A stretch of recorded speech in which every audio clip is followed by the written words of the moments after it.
No one wants this. And after 2 excruciating years of pandemic life and Zoom team building, it looks like you don't want it either.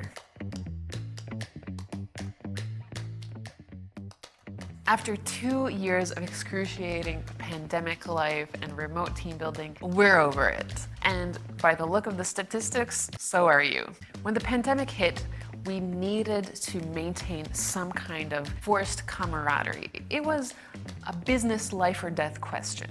With clenched teeth, we all did it. The remote Zoom meetings, the Christmas remote cocktail mixing, 2 truths and a lie. We did it. We dealt. Now, 2 years post-apocalypse touchdown, we've moved into more of a hybrid reality, and thank God for that. I can't say enough for the benefits of hybrid work life and the impact it has on work-life balance and quality of life, but that's a conversation for another time. For now, we're out of the scary, uncertain times. And here's how I know. For one, the concept of Zoom fatigue has hit its peak and it's already passing us by. I took a look at Google Trends and you can clearly see that it was a major topic as the pandemic hit, as people realized that sitting at their computers for hours of the day, we were experiencing a lot of Zoom fatigue. This is what it looks like in case you're wondering. But we're not really talking about it anymore because we've kind of moved out of that era. Another indicator that clearly shows me that we are not as into remote team building games as you might think we would be is the fact that on the Desk Time blog, one of our most popular blog posts ever is on team building activities. You know what's not our most popular blog post ever? Our blog post on remote team building activities. From personal experience, and possibly you share that along with me, that these remote team building activities that we had during the pandemic time didn't really seem to be working. We did it because we had to, but it wasn't great. We did a little diving and we found that the concept of team building was studied in the 20s and 30s by an Australian psychologist called Elton Mayo. And he found that the key to successful team building lays in 2 areas.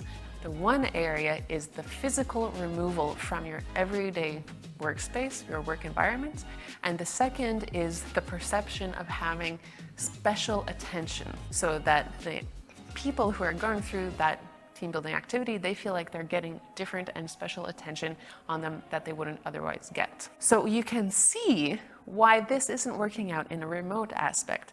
You can't physically perform, you can't physically fulfill the aspect of removing yourself from your environment because it's the same damn environment that you've been in all day, every day for the past however many months. And second, the aspect of receiving special attention, either from your colleagues or from your management, also can't really be fulfilled because of the nature of these remote Zoom video interactions.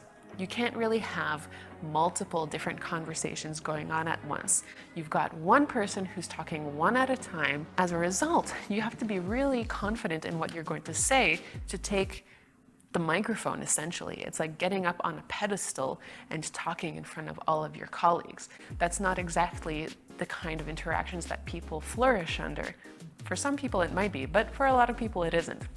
Also, it removes the serendipitous side conversations that can happen among colleagues that are what make these team building events really powerful, is getting to know your colleagues in a different setting. Instead, we're left cringing at the thought of the next Zoom team building and Zoom mixology cocktail hour. So what can we do in this new era? One thing would be to prioritize in-person meetings and team building. And if your team is fully remote, how about considering a team offsite, flying everyone out to one place where you can meet in the middle and enjoy a few days together doing something that's not the same as your regular work.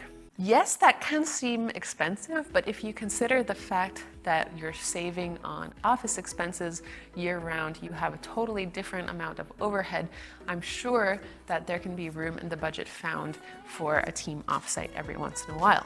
Another opportunity is if you have a hybrid situation going on, you can prioritize some kind of outdoors meeting, if social distancing and meeting and travel allows, whatever your situation may be, getting out of those computers, getting into a different location and feeling like you have different kind of attention on you is key to this successful team building. Because, say it with me everyone, we are over remote team building activities. Is it just me? Give this video a thumbs up if you agree with me, and if not, comment below on why you don't think so. And in the meantime, subscribe to this channel for more videos on work-life balance. See you next time.